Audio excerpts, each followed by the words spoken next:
I want to talk about order of operations. We will use the term, please excuse my dear Aunt Sally, to help us remember what the order is that we should use when we do a math problem. Please stands for the parentheses. Do whatever is in the parentheses first. Excuse stands for exponents. Do the exponents next. My dear stands for multiplication and division, but you need to remember to do it from the left to the right, meaning do the first symbol of either multiplication or division that you see coming from the left before you hit anything on the right. Aunt Sally stands for addition and subtraction, and again, you're going to do it from the left to the right. So I'll start with this problem up here, which was 3 minus 1 times 5 plus 10.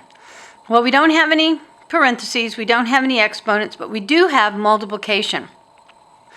And then I have subtraction and addition. So I must do the multiplication first.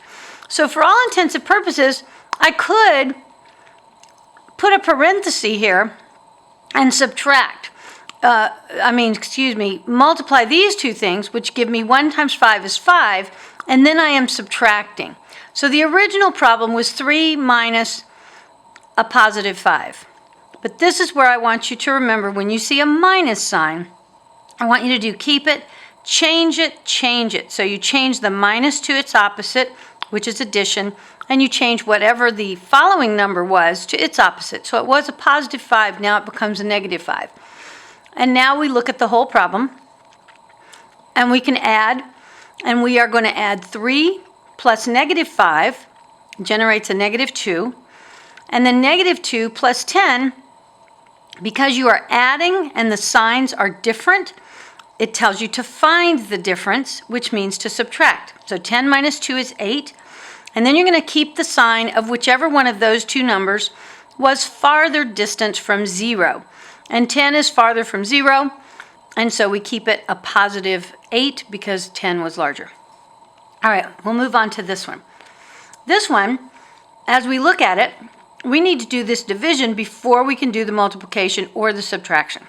So we do 8 divided by 2, gives me 4. Copy the multiplication sign, the 7 and the minus 2. Now I want to do this multiplication before I do the 7 minus 2. So 4 times 7 is 28, minus 2 then gets us to 26. This problem with fractions, because I have parentheses, it tells me to do what's in the parentheses before I do anything else. Well, when I look in the parentheses, I have addition, I have a negative number, and I have division. So the first thing I want to do is do the division. And if you will remember, when we are doing division with fractions, we have to do keep it, change it, change it. So I'm going to rewrite this problem, keeping everything initially as it was. So the 2/3 stays the same, negative 2/3, but now I'm going to change this division symbol to its opposite, which is multiplication, and change the 1/3 to its inverse, which becomes 3 over 1, and close parentheses. Now I want to look and do this multiplication part of these fractions. Well, this is canceling out. I am canceling this number 3 because in effect I am dividing by 3 in the numerator and 3 in the denominator, and all it leaves me is, I'm going to rewrite the problem, 1/2 times 1/4 plus negative 2 over 1. Now, this negative 2 over 1, I cannot add it to this 1/4 because it doesn't have the same denominator.